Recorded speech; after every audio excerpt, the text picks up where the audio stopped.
أهلا وسهلا ومرحبا بكم مرة أخرى. نتمنى تكونوا بألف خير.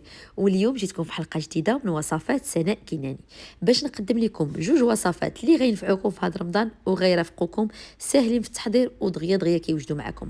هنا عندنا دي ميني بيتزا ودي ميني كيش اللي ما غاديش يخطاوكم، ساهلين في التحضير ودغيا دغيا كيوجدوا معكم وكيجيو بنان، واللي كان عليهم الطلب بزاف ملي شاركتوا معكم في ستوريات. ونبقاو مع المقادير وطريقة التحضير. وإلا عجبكم الفيديو ما تنساوش لايك وابوني بالنسبه للناس الجداد. هنا اول حاجه غادي نبداو بها وهي الحشوه ديال لي كيش اللي غادي نديرو زويته في المقله. غنحتاجو البر مقطع او البصله اللي متوفر لكم غادي ديروه، ما كاينش مشكل. غادي نزيدو عليهم المليحه باش كتهبط لينا داك البرو، وكنحيدو بها الشيطان وكنخليو يتشحر. كنزيدو عليها شويه ديال الابزار باش يبان لينا، وكنبقاو نحركوا بها كمعلقه ديال الخشب. كنحركوا داك البورو حتى تينزل. من الاحسن تكون شويه العافيه متوسطه، ما تكونش قليله بزاف باش يطيب لنا بالزربه وما يتحرقش لنا حيت يكون داير العافيه مجهده كيتحرق. صافي بعد ما نزلنا البورو كنضيفوا خيزو اللي هو محكوك عندنا بالحكاك الغليظه. انا درت هنا واحد 5 ديال الخيزويات، كنضيفوا عليهم سكينجبير باش كيطلق لنا البنه ديالو داك خيزو. صافي وكنشحر مزيان، كنخليه كيتشحر حتى تينزلنا. استسمح على الصوت ديالي حيت الصوت ديالي مريضه شي شويه داكشي باش. وغادي نضيف الثومه بودره باش كتبنن لينا هاد الحشوه هادي، وكنبقاو نخلطوا كيما عارفين خيزو راه ما كياخذش هكا طيب بزاف، يعني غير شويه كيطيب عاد كنضيفوا عليه القرعه. والقرعه هي الاخيره حيت القرعه دغيا دغيا كطيب دغيا دغيا كتنزل. هاد الحشوه هذه ما كتاخذش كاع منكم وقت، ودغيا دغيا كتوجدوها. وتقدروا توجدوها نهار قبل ولا يومين قبل وتحطوها الساعه اللي تبغيو تعمروا بها تلقاوها واجده. هنايا انا استعملت البازيليك، نتوما تقدروا تستعملوا اي اعشاب منسمه، ولكن البازيليك كيتواتى بزاف مع هاد الخضيره هذه وكيجي معاها بنينه. صافي كنحركوا بحال هكا، كنبقى نحرك داكشي البورو مع خيزو والقريعه حتى تنشوفهم نزلوا لنا. يعني ما تخليهمش حتى ينزلوا في مره، يعني يبقاو شويه شادين راسهم باش كيبقى فيهم داك البنه، يعني ملي كتعضوهم وداكشي كيجيو بنانين. صافي كنبقى نحرك بحال هكا، ضروري من التحريك باش كيتشحر لنا مزيان. صافي ملي غادي يتشحروا لنا وهذا غادي نحيدوهم. صافي هما بعد ما صافي خيزو مع القرعه وداكشي انسجموا وتشحروا، غادي نديروهم هنا في زلافه حدانا. وفي نفس المقلاه غادي نستعملوها باش نستعملوا فيها الدجاج، يعني ما تغسلوها ما حتى شي حاجه، هي نيت غادي تستعملوها. صافي انا كنحيد لنا داك الخضره اللي بقات لي باش ما تبقاش تلصق ليا تما كتحرق. وغادي ندير فيها شويه ديال الزيت المائده. انا ما كنديرش في الحشوه زيت الزيتون. صافي وهنايا درت طريفه الدجاج اللي كيكونوا مكعبات صغيورين، كنديروا عليهم الابزار، كنضيفوا شويه ديال المليحه،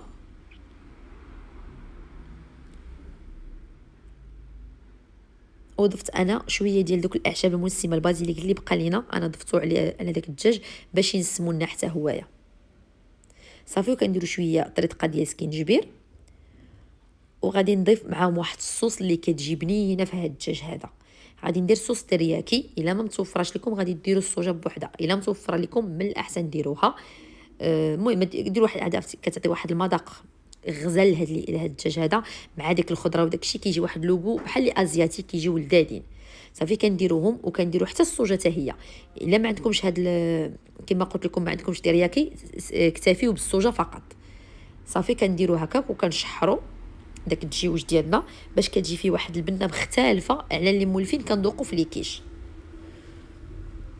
كنشحروا مزيان هاد الدجاج هذا حتى تيتشحر ليا وكينزل ليا.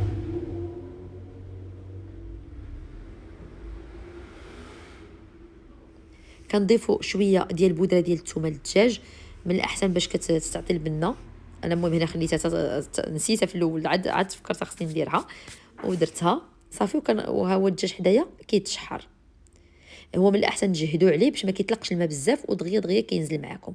صافي بعد ما كيتشحر ليا الدجاج صافي كنطفي عليه البوطه وكنحيدو من فوق العافيه، كنخليه كنديرو هكا في زلافه حدايا.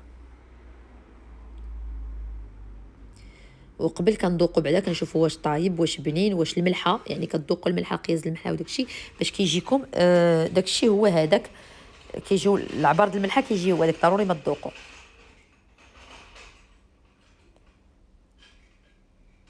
صافي هنايا انا كنجيب داك الخضره. علاش انا ما كنديرش الخضره والدجاج بوحدهم؟ باش كتبقى لي الخضره باينه والدجاج كيبقى باين، ما كيدخلش شي فشي، ما كيبقاوش باينين. اللهم كندير لهم بحال هكا الطريقه هذه، كيجي داك الدجاج كيبقى باين في بلاصتو.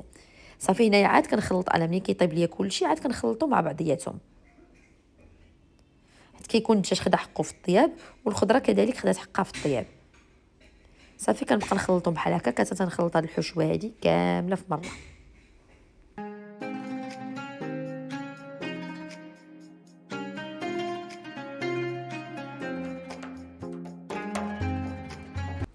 وهنايا غادي نستعمل واحد 150 غرام حتى 200 غرام ديال الفرomاج الاحمر، ولا تقدروا ديروا ايمونطال، تقدروا ديروا كودا اللي متوفر لكم، باش كيطلق لينا البنه في ديك الخضره هذيك اللي درنا والدجاج. صافي وكنخلطو مزيان، كنخلطوه مع داك الخليط، وعاد باش كندوزو باش كنعمروا به لي كيش ديالنا. هنايا كنعمروا هاد القوالب اللي عندنا.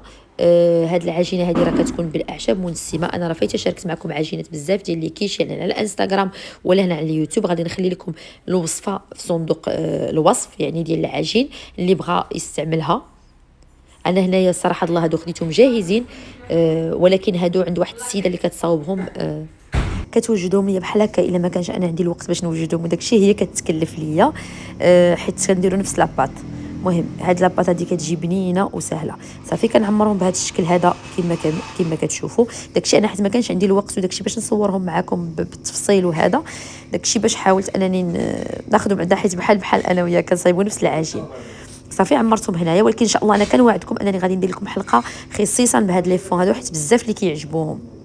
وعندي اصلا يعني عندي مقادير العجين ديال لي كيش اللي كيجيو حتى هما بنانين بالاعشاب منسمه وكل شيء. غادي نخلي لكم الرابط ديالهم اسفل الفيديو باش اللي بغات تدخل ليها. صافي بعد ما كنعمر هاد لي فون هادو كاملين، كنجيبوا هنايا لاباري اللي كنديروا فيها لا كريم فريش. انا درت هنايا مثلا درت 4 يطرو ديال لا كريم فريش، 250 مليلتر الملحه، الابزار، شويه ديال الكوزه اللي كتبقى لكم اختياريه، اللي ما بغاش يديرها ما يديرهاش. المهم انا كندير واحد الريطيقه ديال الكوزه باش كتعطيني البنه ديالها. صافي وكندير واحد 3 ديال البيضات. دابا القشده الطريه تبارك الله موجوده، وهي احسن حاجه كتجي في لي كيش. يعني واخا كنبغيو نعوضوها بالبيشاميل ولا شي حاجه، مي القشده الطريه هي اللي كتجي بنينه في الكيش. صافي كنطربها بحال هكا مزيان داك البيض مع القشده الطريه، وكنزيدوا فيهم واحد شويه د الخماره، يعني نص خماره اللي كنزيدوا فيها، وعاد كنبدا ونعمروا لي فون ديالنا. صافي كنعمرهم انا بحال هكا، وغادي يكون عندي الفران مسخن على 180 درجه. غادي ندخلهم للفران، ملي كندخلهم كنقص الحراره، يعني كنرجع 160 باش ما كيتحرقوش ليا وكيطيبوا ليا على خاطرهم. صافي كنعمرها هكا، حاولوا ما تفيضوهمش بزاف، يعني عمروهم غير الجهد اللي يخصهم يعمروا فيه. صافي وكنستفوها كنستفوهم هكا في الطاوه، وكندخلوهم للفران المسخن. يعني يكون الفران سخون كيكون احسن باش كيطيبوا لنا. هما هذوك شوفوا الشكل ديالهم كيجيو رائعين، كيجيو غزال، والبنه والمذاق راه ما يمكنش. جربوا هذه الوصفه ان شاء الله وردوا عليا ان شاء الله في التعليقات، تعجبكم بزاف. اما بالنسبه للعجينه، هنا غادي نروح على عجينه احترافيه ديال البيتزا اللي غتنجح معكم من اول تجربه بالنسبه للناس اللي ما كتصدقش العجين ديال البيتزا، وسيرتو دوك الميني بيتزا. هذه كتجي في العجين الكبيره وفي العجين الصغيره، كتجي غزاله. كنحتاجوا لا كيلو ديال الطحين، كنحتاجوا 4 كاس ديال الزيت البلديه، وكنحتاجوا ما بين 500 مليلتر حتى 600 مليلتر ديال الماء على حسب الطحين واش كيشرب ولا لا. غادي نديروا 2 معالق كبار 2 معالق صغار ديال السكر سنيده. غنحتاجوا هنايا نص معلقه صغيره ديال الخميره ديال العجين، ومليحه باش كنحيدوا الشيطان. هذه ما كندير فيها حتى شي حاجه، يعني ما كندير فيها لا خل لا والو. هذه عجينه كنديرها عاديه احترافيه، وكتجي تتنجح معكم، كتجي غزاله وكتجي لذيذه. صافي هنايا غادي ندير السكر سنيده، غادي ندير الملحه، الخميره، داكشي كامل ديالي غادي نديرو. كما قلت لكم الماء راه كنحتاجو في كيلو ديال الطحين ما بين 500 حتى 600 مليلتر ديال الماء. وغادي ندير 4 كاس ديال الزيت البلديه، يعني مقادير اللي هما مضبوطين. وغادي نضيف عليهم الماء كامل وغنخليوها تعجن. تقدروا تعجنوها في العجانه كما تقدروا تعجنوها بيديكم على حسب اللي بغيتو نتوما، ولا متوفره لكم العجانه عجنوها في العجانه وارتاحوا مع راسكم. هنا غادي ندير الزعتر اللي كيبقى لكم اختياري. شوفوا تقدروا ديروه تقدروا ما ديروش، مي انا شخصيا كيعجبني الزعتر بزاف بزاف. كنحكو بين يديا ونديرو في العجائن. هكا العجينه ديال البيتزا كيجيني ما كتجينيش عجينه البيتزا بلا زعتر، يعني ضروري من الزعتر. صافي كنديروها دابا كتعجن في العجانه. ها هي دابا بدات كتعجن ليا. وهذيك 100 مليلتر ديال الماء ما كنزيدوهاش حتى تنشوفوا واش الطحين كيشرب ولا ما كيشربش، حيت كاين الدقيق اللي كيشرب وكاين الدقيق اللي ما كيشربش لينا الماء. يعني في الاول كنستعملوا غير 500 مليلتر وكتبقى لنا 100 مليلتر. انا عاد زدت دابا ملي لقيت الطحين ما كيشربش ليا. صافي وكنخليها كتعجن. العجينه ديال البيتزا ما خاصهاش تكون قاصحه، العجينه ديال البيتزا خاصها تجي مرخوفه وتجي رطبه. يعني انا نوريكم كيفاش خص الشكل ديالها بالنسبه للمبتدئات اللي عمرهم ما داروها. انا كنضيف هنا شويه ديال زيت البلديه، تقدروا تستعملوا غير الروميه. شوفوا العجينه ديالنا كي كتجي، شي كي كتجي مطلوقه ومرخوفه، كتجي هكا معجونه. خصها تكون العجينه ديال البيتزا باش كتنجح معاكم. ضروري ما تعجنوها مزيان.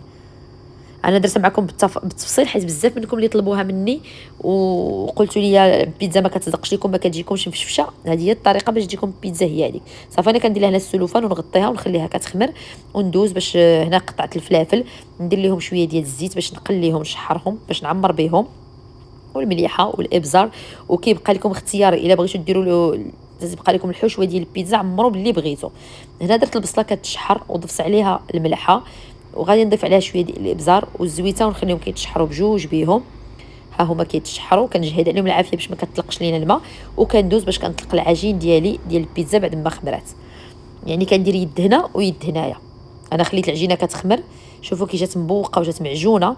كنديرها هنا على 3 ديال الكرات وكنبدا نطلق.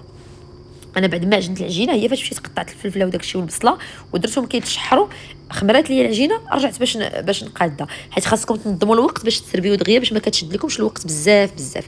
هنايا انايا طلقتها وكنتقبها بهذا التقاب هذا اللي ديال البيتزا.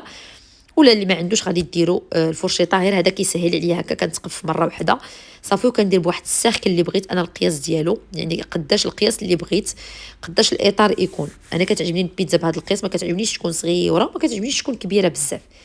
وبالنسبه اللي بغى يطيب العجينه ويحتفظ بها يطيبها ويحتفظ بها، ما كاينش مشكل.